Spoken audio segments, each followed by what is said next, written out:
Olá, eu sou a Larissa e esse é o Coisa de TV, o canal que hoje estou aqui num cenário que é diferente, mas é o mesmo, é um cenário que geralmente eu uso para lives, para o Splash Wall, e dessa vez tive um pouco de preguiça de trocar as coisas todas que estão aqui, enquanto ainda não tenho um estúdio apenas para isso, as coisas são um pouco chatas de ficar mudando. Então eu tô aqui nesse cenário diferente, até porque eu vou gravar sozinha, então não faz tanta diferença assim, não estar muito bem enquadrada com o Fábio. E tô sozinha por quê? Porque vim falar de casamento às cegas. O vídeo que vocês pediram tanto, que vocês mandaram DM no Instagram, que vocês mandaram mensagens no Twitter. Quando é que você vai fazer o vídeo de casamento às cegas? E finalmente chegou, porque a Netflix fez o favor de estrear essa temporada no dia 28 de dezembro. Época que a gente já tava em clima de final de ano, que a gente já tava de recesso, que os vídeos do canal já estavam todos programados. Aí não teve como eu parar e não quis ter o meu sossego interrompido por uma temporada de casamento às cegas pra gravar o vídeo aqui, então resolvi vir depois da temporada terminada pra falar de tudo, fazer um apanhadão, falar o que eu achei, o que eu achei dos casais, o que eu acho do formato e tudo mais, tudo isso quando? Depois da vinheta. Se você ainda não é membro do nosso canal, considere ser membro do nosso canal, porque nós temos, por exemplo, o Plano Maneco, em que a gente entrega, além dos vídeos que vocês já estão acostumados a ver no canal, 2 vídeos extras por mês. E tem vídeo falando de tudo quanto é coisa, tem vídeo que a gente fala dos atores que a gente não gosta, tem vídeo analisando logos de telenovela, né? Tem muito conteúdo legal ali, extra, tem até live exclusiva dos membros em alguns meses, então se você quer, né, ter um contato a mais com a gente, se você quer ter mais conteúdo, dá uma olhada nos planos aí embaixo, tem também o plano Valser que é só pra dar uma ajudinha pra gente, mas que também tem algumas vantagens, então confere aí, considere se tornar membro do canal porque é legal. Mas vamos lá, Casamento às Cegas. Casamento às Cegas é um formato que a Netflix trouxe, né? Que fez muito sucesso em 2020, quando saiu a primeira edição, que foi o Casamento às Cegas Estados Unidos. Daí pra frente se virou, de fato, um formato que foi muito utilizado pela plataforma, porque foi um boom de sucesso, e outros países tiveram as suas versões. Tem o Casamento às Cegas Japão, tem Casamento às Cegas Brasil. A primeira versão do Casamento às Cegas Brasil foi em 2021, né? E tem vídeos aqui no canal, acho que 2 vídeos no canal, um falando da primeira parte, o outro falando de todo mundo. E agora, né, no final de 2022, como eu disse, depois do Natal, estreou a segunda temporada de Casamento às Cegas Brasil. Bom, o conceito continua sendo o mesmo. Caso você não saiba o que é, são basicamente... Eles querem tentar mostrar que o amor é cego. Inclusive, o nome em inglês é Love is Blind, o amor é cego. E são basicamente um grupo de mulheres e um grupo de homens que eles entram em cabines em que eles só podem se falar por voz, eles não podem se ver.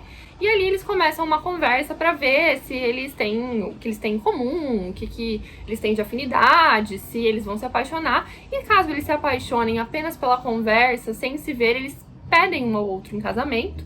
E aí, quando eles aceitam casar um com o outro, eles podem se ver. E depois de se ver, eles vão para uma espécie de férias, assim, num resort, num lugar paradisíaco. E depois eles passam alguns meses morando junto para ter ideia se é isso mesmo que eles querem. Depois de 3 meses há, de fato, o casamento. E aí a pessoa escolhe se ela vai falar sim ou não. E aí essa é a grande, né, o grande mistério do programa. A pessoa vai querer dizer sim ou não para a pessoa que ela escolheu. É de fato possível se apaixonar por alguém que você só ouviu a voz e não viu a pessoa em movimento e não sei o quê? É muito diferente com a primeira conversa da convivência. É uma loucura casar em 3 meses. Então, enfim, né? São muitas questões aí sociológicas abordadas em um reality show. Ou pelo menos seria né, a vontade de quem faz um reality show seria que essas questões, ali além do entretenimento, são questões que permeiam um reality show. Mas vamos lá. Essa segunda temporada tem o mesmo formato, né? Enfim, é uma temporada que trouxe aí casais que estão procurando o amor, né? E, na verdade, se juntaram 6 casais, mas um deles já deu errado no começo. Então eu vou falar mais ou menos, é óbvio que... Bom, vou primeiro fazer uma parte do vídeo sem spoiler, eu acho que é legal pra quem não quer spoiler, e aí depois eu faço parte do vídeo sem spoiler. Bom, basicamente... O formato foi o mesmo, né? Então é aquela coisa, as pessoas vão se conhecer e tal.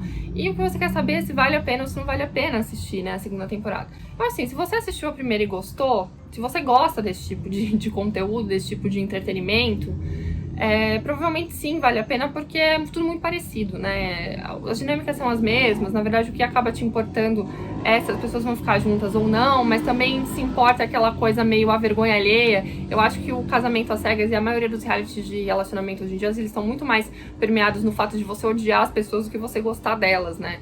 É muito difícil, eu acho que, principalmente nessas últimas temporadas, você torcer de fato pra um casal. Então, assim, é mais uma coisa... eu acho que eu assisto Casamento às Cegas hoje em dia do mesmo modo que eu assisto 90 Dias pra Casar. É mais pra ver, tipo, a miséria humana, o terror que é se relacionar, a parte ruim, ou as roubadas em que as pessoas se enfiam, do que, de fato, esperando ali que elas encontrem um grande amor e vivam felizes e tal. Acho que é menos isso e mais, ai, nossa, meu Deus, vamos ver quanto que essas pessoas vão se envergonhar na minha frente, que eu acho que é muito porque a gente assiste reality show. E eu acho que essa temporada tem muito disso, porque tem personagens bastante, assim, que tem um poder de trazer um certo ódio, principalmente os homens. Os homens dessa temporada são especialmente, assim, complicados, alguns deles. Então, assim, se você gosta de um entretenimento que vai te desligar a cabeça, que não vai te fazer pensar em muita coisa, e que tem esse pano de fundo de ser um reality de relacionamento, um reality de casal, vale a pena dar play em Casamento às Cegas. É a melhor temporada que já existiu? Não, até porque o Casamento às Cegas Brasil nem é a melhor temporada que já existiu. E eu nem acho que existam muitas temporadas de Casamento às Cegas que são tão boas assim, né? Eu acho que o formato é um formato que vai tender a se esgotar, porque agora ele é um formato sem novidade. Todo mundo que entra lá já sabe exatamente o que deve fazer, já sabe o que o público vai entender, e não é não é um reality em que as dinâmicas podem mudar, como, por exemplo, um Big Brother, uma Fazenda, qualquer reality de confinamento. É um reality em que as regras são muito estáticas, né? Então, assim, a não ser que você encontre duas pessoas muito, muito dispostas a se relacionar, a maioria das pessoas ali tá indo por outras razões. Seja pra aparecer, seja pra virar influencer, seja pra, não sei, tentar uma outra carreira, ter uma outra oportunidade. Eu acho que a consequência, às vezes, é você encontrar alguém. Mas, de fato, eu acho que na maioria das pessoas que aparecem ali já não é mais a primeira... o experimento. Acho que é muito raro você encontrar alguém que vale, de fato, pelo experimento. Todas as pessoas já vão muito brifadas.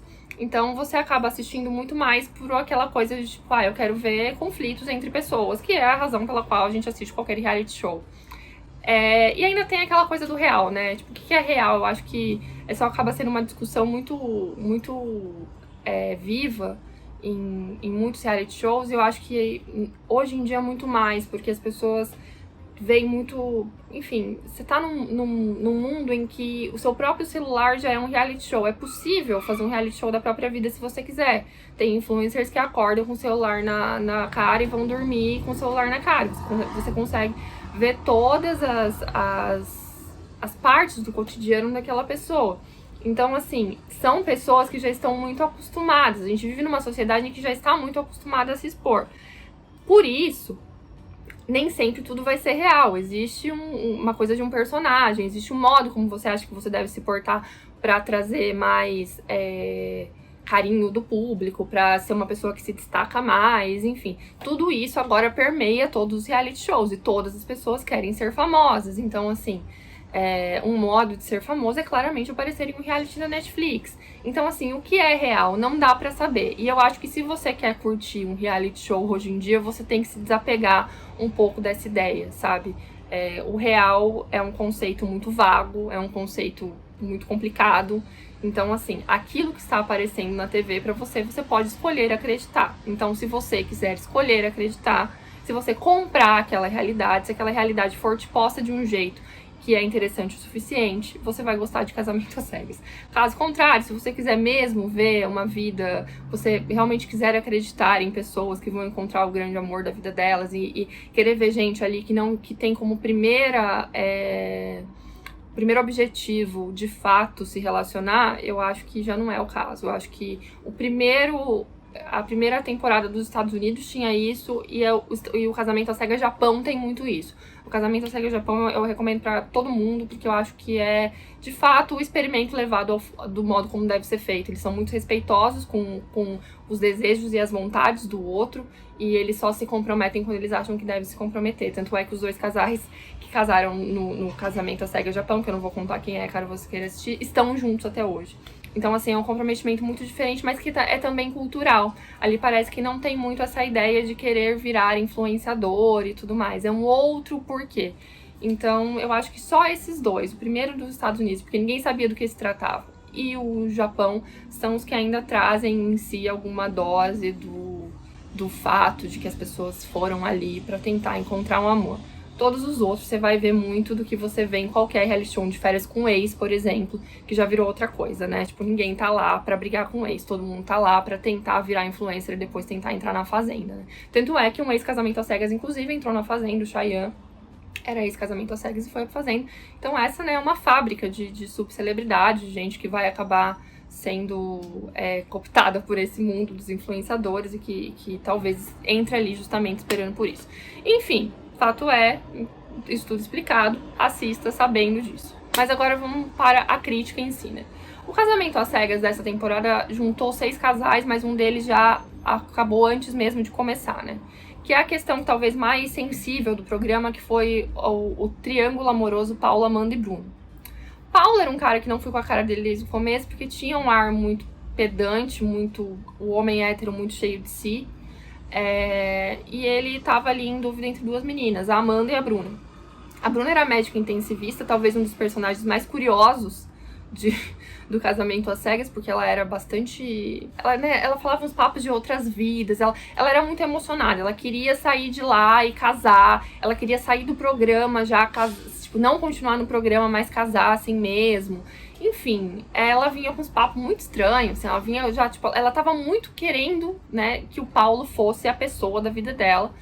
E o Paulo parece que tava muito em dúvida, então ele falou, não quer, eu não sou uma pessoa que desiste, eu não vou sair daqui desse programa antes de chegar até o final, então nada a ver, eu não vou sair daqui pra casar com você e tal. E aí ela desiste do programa porque ela só queria Paulo, outras pessoas não fariam sentido, então ela não quis ficar no confinamento, ela achou muito ruim também todo o esquema de câmera, de confinamento, tudo mais, não era pra ela. Sempre tem a pessoa que acaba entrando no reality e descobre que não é pra ela, sempre há os Thiagos Abravanés, mas no caso dela não, ela trazia algum tipo de conflito, ela não era anti-conflito, mas enfim, ela sabe. E aí ele resolve ficar com a Amanda.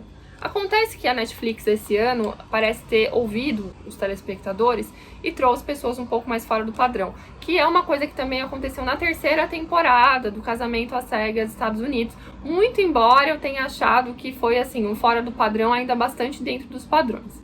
Mas a Amanda era uma mulher gorda. E aí, e o Paulo se mostra completamente apaixonado por ela, pede ela em casamento, só que na hora que eles aceitam se casar e eles podem se ver, ele resolve que não é pra ele. Ele faz uma cara terrível, ele já não beija ela, se você vê que ele já vai se afastando, e depois ele arruma uma desculpa estapafúrdia dizendo que, não, eu acho que eu não tô preparada, eu acho que ela é demais pra mim, ela é uma mulher muito empoderada, não sei, 1000 coisas. E aí ele vai embora. E fica muito claro pra todo mundo que foi uma coisa por causa da aparência, né? A Amanda fica muito mal, é uma história muito engatilhadora, eu acho que justamente pra um programa que quer provar que a aparência não importa, né? Porque mostra que sim, é um fator que pode ser muito decisivo, principalmente para pessoas que não atendem a um padrão determinado pela sociedade. Então foi uma grande discussão. Amanda se mostra uma pessoa muito forte, Paulo se mostra um grande babaca, que inclusive depois, não sei o que passou pela cabeça de Bruna, que está com este homem, ele foi correr atrás de Bruna, estão noivos, pelo que se sabe das fofocas. Então essa foi uma parte, assim, acho que muito emblemática do Casamento às Cegas, porque mostra que na verdade o experimento só também funciona, porque a fórmula era colocar muita gente bonita junto. Não tinha gente feia, necessariamente. Não tinha uma pessoa que você fale, nossa, essa pessoa é muito fora dos padrões. São pessoas que estão dentro de um padrão de beleza. E quando isso acontece, é muito mais fácil você aceitar que o amor é cego, porque, tipo, você já parte do pressuposto que todo mundo é meio bonito, né? E aí, quando você coloca pessoas que fogem do padrão, isso pode acontecer, né? Você pode esbarrar numa gordofobia, num preconceito. E aí fica tudo muito complicado, né? Então foi, assim, uma coisa muito difícil de assistir. E eu não sei se a Netflix, se houverem outras temporadas, como que vai ser abordado isso, como que vai ser colocado, como que essas pessoas fora do padrão vão ser incluídas. Será que é mesmo? Enfim, eu acho que é uma discussão, obviamente, da sociedade, que é muito preconceituosa, mas que acaba, né, obviamente esbarrando no programa. Então, assim, é um experimento que ele não se prova tão correto, né? O amor é cego desde que a pessoa atenda as minhas expectativas também estéticas. Então, assim, tem gente que não está disposto a passar por cima disso. É muito complicado, né? E ali foi uma parte bem pesada. E Paulo, um grandíssimo idiota, porque foi extremamente insensível no modo também como deu esse fora e nas coisas que falou. Tipo, ficou muito claro que ele só rejeitou a Amanda porque ele não gostou do físico. E, enfim, não conseguiu passar por cima dessa pequeneza dele, que é, né, ser preconceituoso quanto ao peso de alguém. Enfim. Acho que essa é a história mais triste do programa. Então agora vamos para as farofas, as coisas mais, né? A gente teve também Maíra e Guilherme, né? Maíra parecia muito... Maíra, apesar de ter uma energia de que um dia vai entrar de férias com o ex, ela parecia disposta a se relacionar com o Guilherme em específico.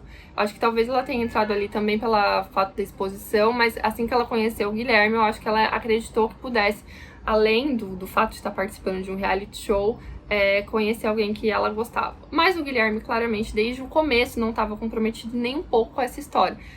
Ele foi uma das pessoas que eu acho que, de fato, apareceu ali porque continuou no experimento, porque ele queria ter mais tempo de tela.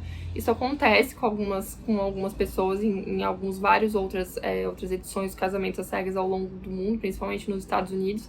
Eu acho que a segunda temporada dos Estados Unidos sofre muito com isso. Eu acho que é triste no sentido de que você via desde o começo que aquele homem não queria a Maíra. Era muito claro. Ele dava todos os sinais, ele nunca se mostrou apaixonado, você nunca viu um mínimo brilho no olho dele. Ele tava com aquela mulher porque ela tinha sido a escolha dele, ele ia bancar aquela escolha até o fim, mas ele sempre falava: a gente não tá aqui nesse programa pra casar, não necessariamente vamos casar e não sei o quê. Então, assim, sempre dando um monte de desculpa, e você queria chacoalhar aquela mulher e falar: ele não tá afim de você, vaza desse cara. Mas não, a Maíra continuou e ela ficava se enganando. Então era um pouco triste, porque isso acontece também na vida real. Muitas mulheres acabam tendo uma capacidade de auto-engano muito grande, o que é natural, porque quando você está apaixonado por alguém, você não quer acreditar que essa pessoa não gosta de você, porque é uma dor bastante grande. E é isso que a Maíra fez. Ela foi continuando ali, tentando se enganar de que o Guilherme estava minimamente interessado nela, que ela prolongou esse sofrimento até estar muito mais apegada a ele e chegar perto do casamento e ela perceber que de fato ele não queria casar, né? E aí eles terminam antes de fato entrar na igreja, antes de fazer toda essa questão. O que eu achei até interessante, porque eu acho que, embora faça parte do contrato do programa, a parte de você chegar a todo o ritual lá e dizer não, é um pouco cansativo. Eu acho que às vezes é muito performática. E aí a gente entra naquela coisa do que é o real, o que não é real, né? É tudo muito performance. E aí eu acho que acaba cansando ainda mais o telespectador, que já percebeu que tem gente ali que nem tava ali pra querer encontrar amor, coisa nenhuma. Outro caso de homem embuste é Thiago, né? Thiago Chapola e Vanessa. Talvez o Thiago um dos homens mais odiados do reality, junto com o Guilherme. Guilherme se mostrou depois. Thiago já se mostrava uma pessoa, assim, um babaca desde o começo, assim. Ele já se apresenta como uma pessoa desempregada e ele tava enrolando várias mulheres ao mesmo tempo. Ele dizia pra todas elas, nas cabines, que ela era a número 1 dele. Então ele vinha, o famoso homem papinho, né? O famoso homem que aí você tenta confrontar ele e ele fala: não, mas não é bem assim, veja bem. É aquele homem que tá equilibrando o prato, que tá jogando para todos os lados, que acha que tudo bem, eu jogo um charme aqui, eu jogo um charme ali, o que colar, colou, depois eu escolho, é muito bom ter chance de escolha. E ele foi fazendo isso até que ele ficou com 2 pretendentes. E no fim das contas acabou escolhendo a Vanessa. Me deixou muito chocada que 2 mulheres quisessem brigar por aquele cara que era chatíssimo. Ele sempre se mostrou muito chato, muito seguro de si, um cara com um ego imenso. Com 3 minutos de conversa seria zarpado de lá, mas sim, o mundo é um lugar muito complexo e 2 mulheres estavam brigando pelo amor deste homem. E aí ele encontra a Vanessa. Nunca acreditei nesse casal. Sempre achei que ele era um cara muito seguro de si, que estava ali apenas para aparecer. E acho que eles dois não tiveram liga nunca. E aí depois, quando eles começam a se relacionar, a coisa fica um pouco pior, porque ele é aquele cara que sutilmente gosta de colocar a mulher pra baixo. Não de um modo assim, tipo, você é feia. Ele falava: Nossa, você gosta de ser o centro das atenções, não é mesmo? Nossa, você tem que ser mais proativa. Que é aquela famosa pessoa que faz a ela ofensa, sabe? Assim, aquela ofensa que ele finge que é apenas uma... Ah, ele tá falando alguma coisa sobre você, ele tá te dando um toque, mas na verdade ele tá tentando, tipo, acabar com a sua autoestima de um jeito bastante cruel até. Que eu acho que é pior do que o cara que fala na sua cara a ofensa ali. Ele ia falando coisas sobre ela que deixava ela insegura sobre o modo dela de agir. Que eu acho que isso é a pior coisa que um homem pode fazer, porque você acaba acreditando, você internaliza muito aquilo. E eu acho que foi o que aconteceu ali no relacionamento dos dois. Nunca achei que ia dar certo, mas Vanessa parecia, por alguma razão que não sei, querer... apesar de ver todos os sinais de que esse homem não era nada do que ela tinha acreditado, que ele não era o que ela estava vendo nas cabines, que ele estava tratando ela mal, ela também usou do método do auto-engano ali, mas de repente é o jeito dele, mas não sei o que, de repente é porque ele não quer aparecer nas câmeras, é porque de repente ele é muito fechado. E assim, esse monte de justificativa que as mulheres e homens também, óbvio, arrumam quando estão com alguém que na verdade não quer eles, mas quer acreditar e tudo mais. Então, assim, cheia de desculpa, e no fim das contas, chega no final, ele diz que eles tinham combinado de casar, e o Thiago simplesmente diz não, e manda um textão ainda, tipo, pra ela. E aí ela também manda um textão pra ele, eu não sei se ela já tinha escrito isso no caso dele dizer não. Também acho muito estranho essa questão do textão pra dizer não ali. Acho extremamente performático e besta, tipo aquele da Ana, da outra menina lá do Chayanne no Casamento às Cegas 1. Acho péssimo. Fala não só, eu não quero ler seu textão, não quero saber, você não precisa fazer essa performance toda, não, sabe? Não é um filme do Noah Baumbach aqui, você não precisa fazer um monólogo pra terminar um relacionamento. Enfim... ela não sabe, mas agora ela já deve estar sabendo, foi um livramento ela não ter casado com esse homem, ela não ter se relacionado mais um mês com ele, porque é um cara que, tipo, ele se ama, ele não ama, né, é um cara que se ama mais do que outras pessoas, ele vai ter que passar por um bom processo aí, acho que pra conseguir, né, se relacionar com outras pessoas de uma maneira mais saudável. E ele diz agora que ele tem emprego e tal, ele se defendeu bastante dessas acusações, diz que jamais quis ser grosso, que ele tava num dia ruim, porque tem uma cena fatídica da academia em que ele é extremamente grosso com a Vanessa, ele vai falando coisas, tipo, péssimas pra ela, mas de um jeito meio sutil. Mas não era, não. Ele já tinha feito isso em outras ocasiões e não era só aquele dia ruim dele, não. Mas, enfim, ele tentou se defender, eu não comprei a defesa. Acho que foi Thiago em Casamento às Cegas, simplesmente não, porque o da primeira temporada também era péssimo. Esse daí eu acho que foi, assim, foi difícil de assistir, esse casal foi outro entretenimento triste, assim, porque embora seja uma coisa que você não sabe também até quais são os limites da realidade, a parte em que me parece real, a parte que eu quis acreditar que é real, me parece muito com a realidade, assim, eu já vi caras desses na vida, tipo, com amigas minhas, com pessoas que eu conheço, esses caras que são muito sutis em querer minar a autoestima de outra, da mulher, assim, e conseguem, né? Conseguem, tanto é que ela acaba acreditando que ela não tá com ele, que ele não gosta tanto dela porque ela não é boa o suficiente. Quando na verdade não, é o cara que é um idiota, né? Então, assim, Thiago e Vanessa é um casal que eu fiquei muito feliz quando vi o não dele, porque eu falei, bom, ela vai se livrar, porque ela tava pensando em dizer sim, ela vai se livrar de uma bomba que ela nem sabia que seria tão bomba assim. E agora nós vamos para os 3 casais que são os casais que iriam dar certo ou que não deram, ou que, né, as pessoas que deram certo, que as pessoas acharam que daria certo. William e Verônica, talvez o mais emblemático dos casais ali, porque o William e Verônica, eles se deram muito bem nas cabines, e nesse casal eu acreditei, esse casal me tombou, assim. Eu achei, de fato, que eles estavam dando bem, eles tinham uma sinergia legal, eles viam o mundo do jeito parecido, assim, eles eram um casal interessante. E aí, assim, parece que tava dando tudo certo até o momento em que a mãe de William entra na história.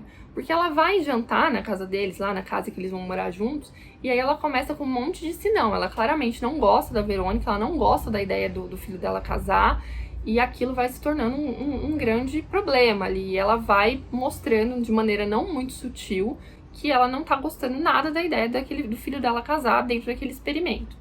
E aí, assim, tudo leva a crer que Verônica e William vão casar, porque eles são, de fato, dentro de todos aqueles casais, que eu não achei nenhum deles muito incrível, era o único casal que eu falava, não, esse dá bem o suficiente, eu acho que beleza, se eles casarem, eu acho que tá dentro do esperado, pelo menos eles vão conseguir ficar um tempo juntos. E aí chega na hora do sim, ele diz que não. E assim, isso sai como uma surpresa para todos os presentes, para quem tá assistindo, pra Verônica, que fica sem entender o que estava acontecendo, e tudo leva a crer que quem fez com que o William desistisse foi a mãe dele, que ficou falando na cabeça dele no dia do casamento que aquilo não era uma boa ideia, que ele era muito novo, que ele não sabia se virar sozinho, que era ela que cuidava de tudo em casa, e não sei o que. E aí parece que o menino ouviu tanto aquilo, não, você não é capaz, ele é muito novo, ele só tem 26 anos e não sei o que, ele não vai conseguir aguentar essa responsabilidade. Ele vai lá e diz não. É um bananão, foi uma bananice, assim, imensa. E aí depois ele tentou se defender dizendo que não, que a mãe dele não teve nenhuma influência e que ele já tava pensando em dizer não e que na verdade ele nunca teve pronto pra casar. Se ele nunca teve pronto pra casar, ele entrou num reality que chamava Casamento às Cegas para quê? Ele achou que ele ia fazer o quê? Um bolo lá? Ele achou que ele ia... O que ele achou que ele ia fazer, sabe? Que não fosse casar. O próprio nome do reality diz Casamento às Cegas.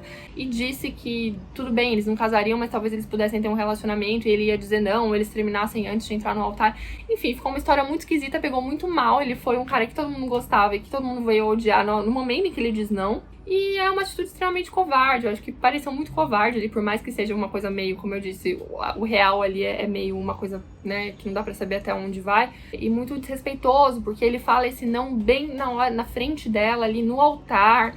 E ela tem que lidar com aquilo, assim. E aí você fica com muita raiva dele, porque é um babaca, né? Então, assim, foi um banana. E a mãe depois aparece dando um discurso péssimo, falando que ainda bem, que foi ela mesma que dissuadiu ele dessa ideia, porque ele não estava pronto pra casar. E que ela se orgulha. Lamentável, e agora a gente vai esperar a reunião pra saber o que de fato aconteceu com os dois. Eu, se fosse Verônica, nunca mais ia querer olhar na cara dele. Espero que seja isso que tenha acontecido. E aí vamos para dois casais que de fato deram certo. Flávia e Robert, eu vou ser muito taxativa, eu não gostava deles. Eu não sei quem foi que comprou essa ideia de que os dois davam certo. Eu acho que eles nunca tiveram química. Eu acho que eles mesmos tentaram se convencer que eles dariam certo, até porque as famílias deles se deram muito bem. Robert nunca pareceu muito apaixonado por Flávia. Flávia nunca pareceu extremamente encantada por Robert. Era aquele casal que existe no mundo real, as pencas, óbvio que existe, tipo, porque as pessoas se prestam a esses papéis de ficar com outras pessoas, não necessariamente porque elas estão ultra apaixonadas, mas porque é o mais cômodo, porque você quer se convencer, porque ficar sozinha é chato, porque você precisa de alguém pra dividir o aluguel e a conta do Netflix, por mil razões enfim, que as pessoas se sujeitam a ficar com outras sem ser um amor da sua vida, e também porque nem todo mundo vai encontrar o grande amor da sua vida, então você vai encontrar o amor possível, o que você acha que é possível naquele momento. Mas Flávia e Robert, pra mim, sempre foi um casal muito sem sal. E eu nunca consegui ver verdade nos dois. Pra mim, sempre foi um casal meio... Tinha alguma coisa ali que não rolava. E eles casaram, e as pessoas... E teve gente que achou lindíssimo, que tava torcendo muito por eles e tal. Mas sempre me deu uma coisa. E aí eu fiquei um pouco feliz de pensar... Feliz não, né? Coitado da menina. Mas assim, eu fiquei meio... Falei, não, a minha percepção não é de todo horrível. Será que sou... Porque chegou uma hora que eu falei pensando, será que sou eu que tô achando que isso daqui não funciona? Porque não é possível, será, né? E aí o que aconteceu é que saiu uma fofoca de que de fato eles já estão separados. E porque ele traiu ela, porque ele tava, tipo, com conversinha de menina de aplicativo enquanto eles estavam juntos. Então, assim, sim, eu acho que era de fato, era real, assim. Eles tentaram se convencer em algum momento, até acho que pra continuar com o programa. No caso dele, acho que, não sei, pensando aí numa carreira de influenciador, não sei, pra ter mais espaço.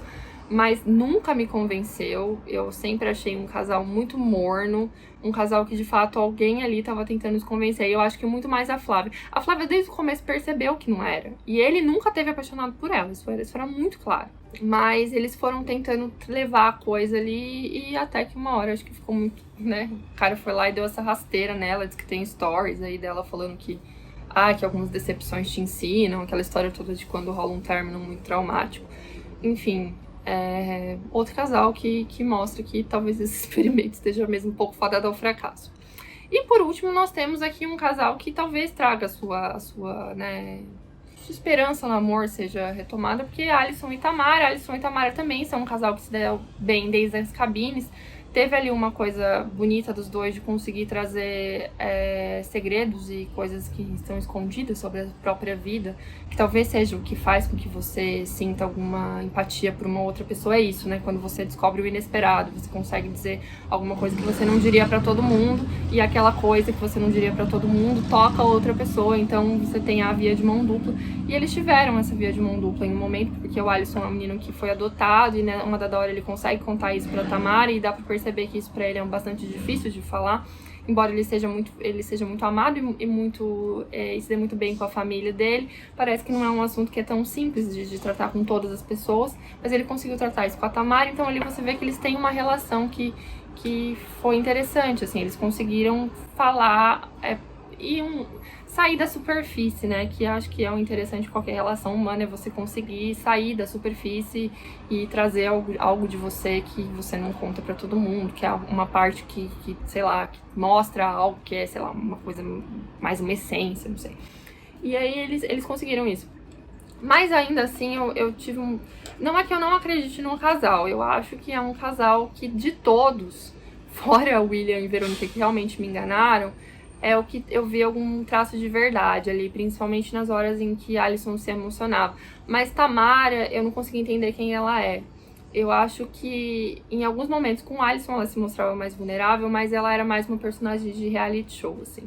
Eu tive uma sensação meio Carla Dias no BBB, eu não consegui entender quem ela era 100%. Ela não saía muito da superfície. E o que eu acho que talvez possa ser uma defesa, você tá num reality pra aparecer pra todo mundo, e aí você não vai querer mostrar pras câmeras 100% o que você é, né, não sei. Mas me parece ali que ela tava sempre num tom a mais do que talvez ela seja na vida real. Eu não consegui entender muito bem quem ela era, isso me incomodou um pouco na dinâmica.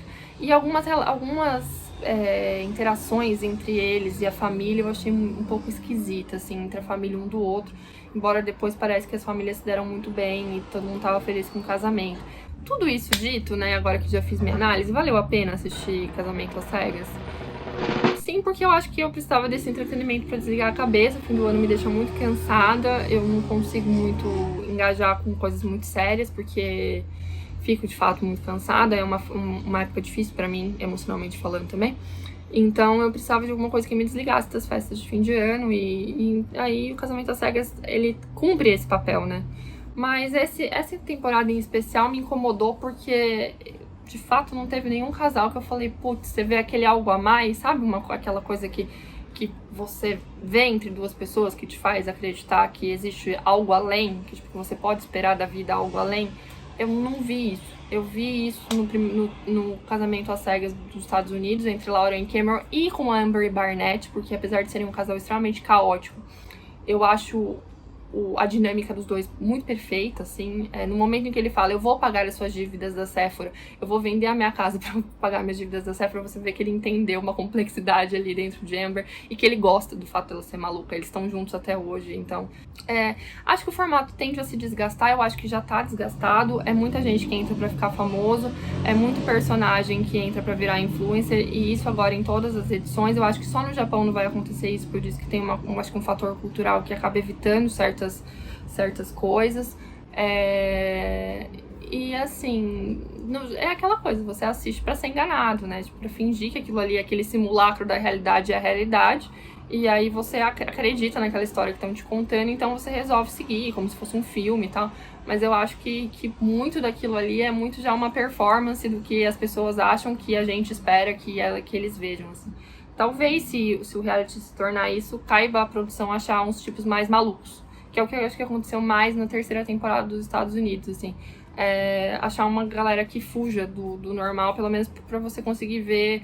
pra você rir, pra você dar uma risada, pra sentir uma vergonha alheia, porque essa temporada em especial do Brasil, eu acho que falhou um pouco nisso.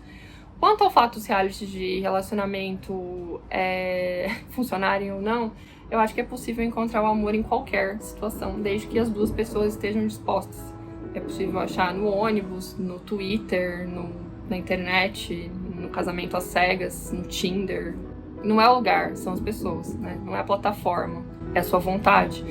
Então, assim, se eles encontrarem pessoas dispostas, pode ser que a gente, num descuido, a gente ache alguém, um casal que a gente fale, putz, esse casal deu muito certo. Mas se forem essas pessoas que querem muito mais simular uma coisa do que de fato encontrar, eu acho que a gente vai continuar, vai ver esses reality que vão virar meio que uma cadeia, assim, igual 90 dias pra casar. 90 dias pra casar a gente vê muito mais pela miséria humana do que por alguém que se ame lá. Deve ter 3 casais que deram certo e deve ter 10 temporadas, né? Você vê pelo barraco, pelo absurdo, pelo modo que as pessoas gostam de se expor, pra ver gente sendo enganada, enfim, tudo isso. E eu acho que a primeira temporada é melhor, não por causa dos casais, porque no fim das contas o casal que ficou junto nem tá junto mais. Eu sempre achei um casal extremamente básico e sem graça, que era o Lídio e a outra lá, eu nunca achei, Luciana, acho que eu esqueci o nome dela. Eu nunca achei que ia dar certo, mas tinha um carisma de alguns participantes em especial, né? Que, por exemplo, a Dai, que era maravilhosa, que eu sigo ela nas redes sociais até hoje, porque eu acho que ela tem muito carisma. O pai do Rodrigo, você tinha umas histórias assim meio curiosas que traziam algum valor ali ao entretenimento. E é isso, né? Essa é a minha grande, acho que, discussão. Eu estou um pouquinho mais falante do que o normal. Programa de relacionamento é um negócio que, ao mesmo tempo que eu gosto, ele me deixa meio melancólico. E esse especial, esses últimos têm me deixado um pouco melancólico.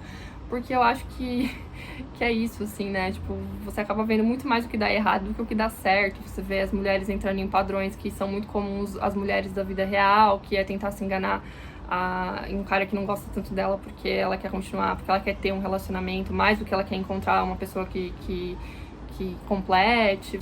E no fim das contas o reality é um reflexo da sociedade, né? E eu acho que apesar da gente ter muito essa coisa do real que não é real, alguma coisa é sempre real ali no meio.